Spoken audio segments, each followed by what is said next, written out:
तो कहानी की शुरुआत यांग नाम के एक योद्धा को दिखाते हुए होती है जो सैट फ्लूट नाम के एक कबीले के सदस्य था। यहाँ पर यांग उनके दुश्मन कबीले के मासक को मारने के लिए आया हुआ था। पहले तो यांग दुश्मन कबीलों की योद्धाओं को एक ही बार में मार गिराता है और फिर उस कबीले मास्टर को भी बड़ी आसानी से मार डालता है। तभी यांग को यहाँ पर दुश्मन कबीले की मास्टर्स की एक छोटी सी बच्ची दिखती है जिससे यांग मारने की सोचता है, लेकिन उस बच्चे की खूबसूरत स्माइल देखकर उसका दिल पिघल जाता है। अब क्योंकि यांग के दिल में इतनी भी नफरत नहीं भरी हुई थी कि वो छोटी सी बच्ची को मार दे, इसलिए वो उस बच्ची को लेकर जाने लगता है। यांग जानता था कि उसके अपने कबीले यानी सैट फ्लूट के योद्धा उस बच्ची को मार डालेंगे क्योंकि वो दुश्मन कबीले के मास्टर्स की बच्ची थी। लेकिन जैसे ही वो कुछ दूर जाता है तो वहाँ पर उसके अपने कबीले योद्धा उस बच्ची को मारने के लिए प्रयास करते हैं और यहीं पर उस छोटी सी बच्ची को बचाने के लिए यांग को अपने ही लोगों की जान लेनी पड़ती है। वो एक एक करके अपने कबीले के योद्धाओं को मारकर वहाँ से अमेरिका के एक छोटे से शहर में लॉन में अपने पुराने दोस्त इस्माइली के पास जाने के लिए निकल पड़ता है। कुछ दिनों बाद आखिर में लॉन सिटी में वो पहुंच जाता है जहाँ पर आधे से भी ज्यादा मकान टूटी पड़े थे और उस शहर में लोग भी बहुत कम रहते थे।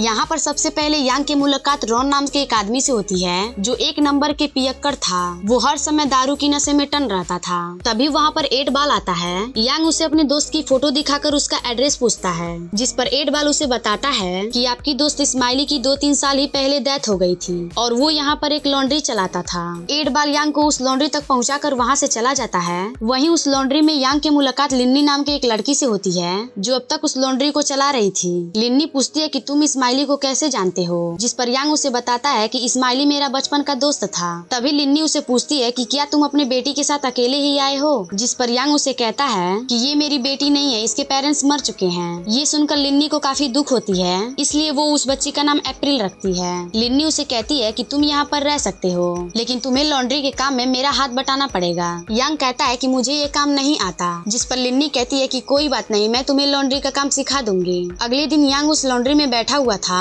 कि तभी वहाँ पर कुछ लड़के आकर उसे कपड़े धोने के लिए देते हैं और साथ ही उसका काफी मजाक भी उड़ाते हैं। लेकिन उनको ऐसा करते देख 8 बाल वहाँ पर आकर उसको यहाँ से भगा देता है और यांग को खाना खिलाने के लिए अपने साथ ले जाता है। रास्ते में लिन्नी को निशानेबाजी की प्रैक्टिस करते हुए देखता है और फिर वो सभी खाना खाने के लिए आगे चले जाते हैं। अब ऐसे ही यांग धीरे धीरे खुद को यहाँ के माहौल के हिसाब से ढलने लगता है। वो लिन्नी के साथ लॉन्ड्री में हेल्प करवाता है, उन लोगों के साथ खेलता कूदता भी है और इतना ही नहीं, इस बंजर रेगिस्तानी जमीन पर फूलों का बगीचा भी लगाने लगता है जिसमें सभी उसकी मदद भी करते हैं और कुछ महीनों बाद उनके बगीचे में बहुत सारे फूल भी उग जाते हैं। वहीं सभी लोग उस छोटी बच्ची को अप्रैल को बहुत सारे प्यार भी करते थे। यहाँ पर रहते हुए अब यांग को समझ आ जाता है कि किसी चीज को मिटाना कितना आसान होती है, लेकिन वहीं उस चीज को बनाने में बहुत ज्यादा मेहनत और टाइम भी लगता है। एक दिन जब यांग 8 बाल के साथ ताश खेल रहा होता है तो वो लिन्नी को 1 साल बच्ची की कब्र पर फूल चढ़ाते हुए देखता है, जिससे वो 8 बाल से पूछता है कि किसकी कब्र पर फूल चढ़ा रही है, जिससे 8 बाल उसे लिन्नी के बारे में बताता है कि जब लिन्नी 16 साल की थी तो एक कर्नल नाम का एक डाकू अपनी गैंग के साथ शहर में घुसकर लोगों को लूटता और मारता था। उस डाकू का सबसे बड़ी गंदी हरकत ये थी कि वो शहर में जितनी भी लड़कियां होती थीं उनको एक तार में खड़ा करके उनके दांतें चेक करता था और जिस लड़की के दांत साफ सुथरे और 32 होते थे उसके साथ वो जबरदस्ती करता था। 8 बाल बताता है कि कर्नल ने अपनी प्यास बुझाने के लिए लिन्नी को चुना था। वहीं लिन्नी के माँ बाप और उसके छोटे भाई को कर्नल के लोगों ने पकड़ रखा था। अब जब लिन्नी को कर्नल के पास लेकर आया जाता है तो मौका पाकर लिन्नी वहीं पके रहे गर्म तेल वाले खाने को कर्नल के मुंह पर फेंक कर वहाँ से भागने लगती है। फिर वहाँ से कर्नल आग बबूला होकर बाहर आता है और भागते हुए लिन्नी पर गोली मारकर उसे नीचे गिरा देता है, जिससे लिन्नी के फादर उसके पास भागते हुए आते हैं, लेकिन कर्नल तभी उसको शूट करके मार देता है और फिर लिन्नी के माँ और उसके छोटे भाई को भी मार देता है। ये सब लिन्नी की आंखों के सामने हो रहा था। इसके बाद कर्नल अपने आदमियों के साथ वहाँ से चला जाता है। इसके साथ ही 8 बाल बताता है कि इसके बाद हम लिन्नी के परिवार के जब दफनाने के लिए ले गए थे तो लिन्नी के सांसें उस वक्त चल रही थी, जिससे हम उसे घर ले आए और वो धीरे धीरे ठीक हो गई थी। लेकिन तभी से वो लिन्नी ने ये ठान लिया कि अब वो कर्नल को मारकर अपने परिवार और उन सभी लड़कियों का बदला लेगी जिनके साथ कर्नल ने जबरदस्ती की थी। कुछ देर बाद यांग फिर से देखता है कि लिन्नी निशानेबाजी का प्रैक्टिस कर रही है, लेकिन उसका निशाना टारगेट पर नहीं लग रहा होता, जिस वजह से निशाना चूक जाती है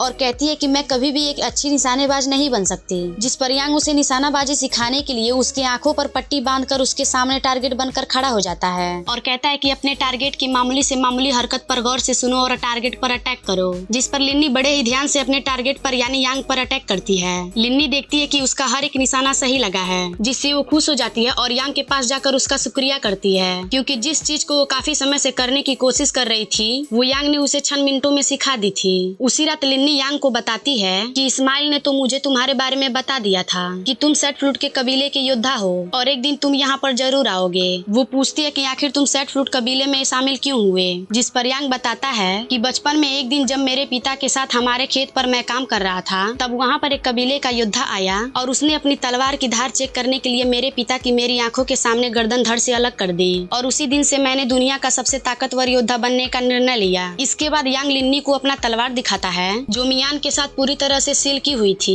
यहाँ पर यांग लिन्नी को अप्रैल के बारे में सब सच बता देता है कि अगर मैंने इस तलवार को मियान से बाहर निकाला तो इस तलवार से मैंने जितने भी लोगों को मारा है तो उन सभी के रोहे रोने लगेंगी, जिनकी आवाज सुनकर मेरे अपने कबीले यानी सेट फ्रूट के योद्धा यहाँ पर अप्रैल को मारने के लिए आ जाएंगे। इसके बाद यांग लिन्नी को कई दिनों तक तलवारबाजी सिखाता है और फिर क्रिसमस का दिन आ जाता है जिससे ये लोग बहुत ही खुशी से नाचते गाते हुए मना रहे होते हैं। लेकिन तभी कर्नल अपने आदमियों के साथ वहाँ पर आकर उन लोगों पर अत्याचार करने लगता है। वो लोग जोकर बने हुए आदमियों के सर पर बाल्टी रखकर वो उस बाल्टी पर शूट करते हैं, जिसके बाद कर्नल उसके सर पर गिलास का ड्रिंक रख देता है और जैसे ही वो उस गिलास पर शूट करता है तभी वहाँ रॉन नशे की हालत में आकर पहले वो ड्रिंक को पीता है और फिर कर्नल का मजाक उड़ाने लगता है, जिससे कर्नल को काफी गुस्सा आता है। वो अपने आदमियों से कहता है कि इसको घोड़े के पीछे बांधकर घसीटते हुए घुमाकर लेकर आओ। इसके बाद कर्नल शहर के सभी लड़कियों को एक तार खड़ा करके उसके दांतें चेक करने लगता है। इसी दौरान उसे एक औरत के दांत साफ सुथरे और पूरे होते हैं, लेकिन वो औरत शादीशुदा थी, इसीलिए कर्नल उसे उसके पति के साथ ही गोली मारकर मार देता है। तभी कर्नल की नजर उनकी बेटियों पर पड़ती है। वो अपने आदमियों से कहता है कि इन दोनों को अच्छे से नहला सजा कर मेरे पास लेकर आओ। लेकिन कुछ देर बाद उन दोनों के जगह लिन्नी अच्छे से सज धज कर कर्नल के पास आती है और जब कर्नल के आदमी वहाँ से चले जाते हैं तो लिन्नी अपना चाकू निकालकर धीरे धीरे कर्नल की तरफ बढ़ती है और जब उसे मारने वाली होती है तो कर्नल पहले ही उस पर गन पॉइंट करके खड़ा था।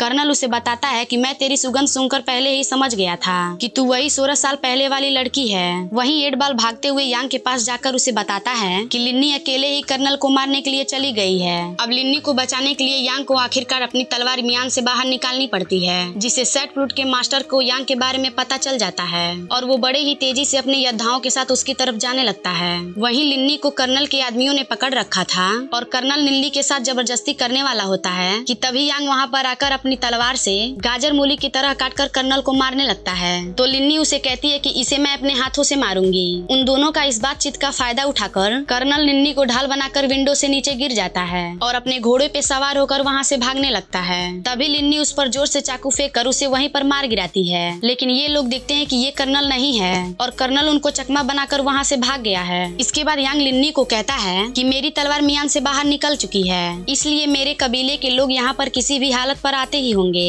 इसीलिए मुझे यहाँ से जाना ही होगा, वरना तुम सब लोग मेरी वजह से मारे जाओगे। ये सुनकर एडबाल उसे कहता है कि कर्नल यहाँ से भाग चुका है और वो अपने दुगने से भी ज्यादा आदमियों को लेकर हम लोगों को मारने के लिए वापस जरूर आएगा और अगर तुम भी यहाँ से चले जाओगे तो हम कर्नल का मुकाबला कैसे करेंगे। जिस पर एडबाल रॉन की तरफ इशारा करते हुए कहता है कि इसके पास कुछ खास है। इसके बाद रॉन अपनी ही वाइफ की कब्र खोदने के लिए कहता है और उनकी वाइफ की कब्र में उन्हें रॉन के द्वारा दफनाए हुए बहुत सारे हथियार मिलते हैं। दरअसल रॉन की वाइफ मरते समय उसको एक वादा करने को कहा था कि वो जिंदगी में कभी भी हथियार नहीं उठाएगा, लेकिन अब मजबूरी में रॉन के अपने वाइफ से किया हुआ वादा तोड़ना पड़ता है। इसके बाद वो लोग सभी बंदूकों को चलाने का अभ्यास करने लगते हैं। अगले दिन कर्नल अपने बहुत सारे आदमियों के साथ उनके तरफ आ रहा होता है। उधर यांग अपनी तलवार निकालकर उनके सामने खड़ा था। वहीं रॉन एक ऊंची टावर पर उन पर निशाना साधे खड़ा होता है। अब जैसे ही कर्नल अपने आदमियों के साथ शहर में इंटर होता है तभी रॉन एक टायनामेंट पर शूट कर उसे ब्लास्ट कर देता है, जिससे कर्नल के काफी सारे आदमियों मारे जाते हैं और चारों तरफ धुआं फैलने की वजह से यांग कर्नल के आदमियों को मारने लगता है। वहीं रॉन भी कर्नल के आदमियों पर शूट करता है, जिससे कर्नल अपने आदमियों को रॉन को मारने के लिए टावर पर भेजता है। लेकिन कर्नल के आदमियों के वहां पहुंचने से पहले ही रॉन रस्सी के सहारे नीचे उतर जाता है। तभी उस जगह पर रॉन के लगाए हुए टायनामाइट ब्लास्ट हो जाता है, जिससे कर्नल के आदमी मर जाते हैं। इसी बीच वहाँ सेट फ्रूट के मास्टर सेट फ्रूट के योद्धाओं के साथ एंट्री करता है, जिन्हें देखकर सभी डर जाते हैं। यांग लिन्नी को एडबाल को कहता है कि अप्रैल को लेकर किसी महफूज जगह पर ले जाओ। इसके बाद सेट फ्रूट के लोग उन पर हमला कर देते हैं। वहीं कर्नल के लोग शहर के लोग के साथ सेट फ्रूट के योद्धाओं को भी शूट करने लगते हैं, लेकिन सेट फ्रूट के लोग इतने थे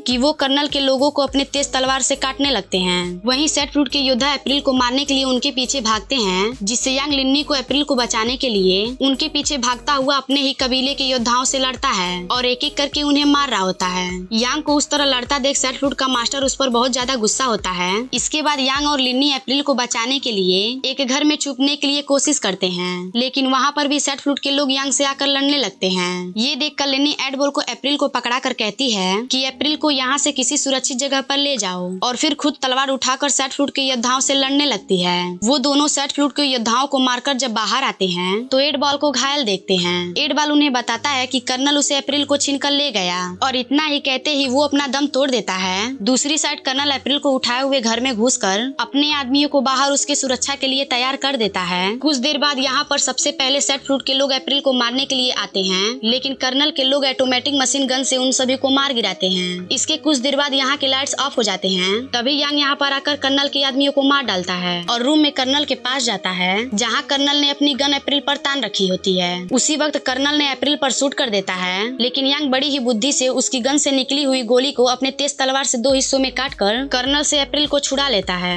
जिसके बाद यांग लिन्नी को मौका देता है कर्नल को मारने का, जहाँ पर लिन्नी और कर्नल के बीच लड़ाई होती है। यहाँ पर पहले तो लिन्नी कर्नल के पैर तलवार से काट देती है, और जब वो नीचे गिर जाता है तो उसे तलवार से मार डालती है। इसके बाद जब वो दोनों रूम से बाहर आते हैं तो उनके सामने सेट फ्रूट मास्टर खड़ा होता है, जो यांग को कहता है कि तुम्हें इस दुश्मन कबीले के मास्टर के बच्चों को अपने हाथों से ही मारना होगा। लेकिन यांग ऐसा करने की बजाय अपने गुरु यानी सेट फ्रूट मास्टर से फाइट करने के लिए तैयार हो जाता है। यहाँ पर उन दोनों में भयंकर तलवारबाजी होती है। सेट फ्रूट मास्टर यांग को काफी तगड़ी टक्कर देता है, लेकिन आखिरकार यांग सेट फ्रूट मास्टर का गला काट देता है। वहीं मरने से पहले सेट फ्रूट मास्टर यांग से कहता है कि तुम इस बच्चों को जहाँ पर भी लेकर जाओगे सेट फ्रूट के योद्धा तुम्हें ढूंढकर मार डालेंगे। इसके बाद यांग लिन्नी के पास आता है, जो अप्रैल को गोद में उठाई हुई थी। यांग लिन्नी से कहता है कि अप्रैल को ख्याल रखना, क्योंकि मैं यहाँ से हमेशा के लिए जा रहा हूँ, क्योंकि सेट फ्रूट के लोग सिर्फ तलवार के जरिए मुझ तक पहुँच सकते हैं। इतना कहते हुए यांग उन सबसे दूर निकल जाता है। कुछ महीनों बाद वो एक बर्फीली जगह पर रह रहा होता है। तभी वहाँ पर सेट फ्रूट के योद्धा आ जाते हैं, जिससे यांग भी अपनी तलवार मियान से बाहर निकालकर उनसे लड़ने के लिए तैयार हो जाता है, और ये मूवी यहीं पर खत्म हो जाती है। तो अगर ये वीडियो अच्छी लगी तो please do like and share this video, and please subscribe to my channel and hit the bell icon.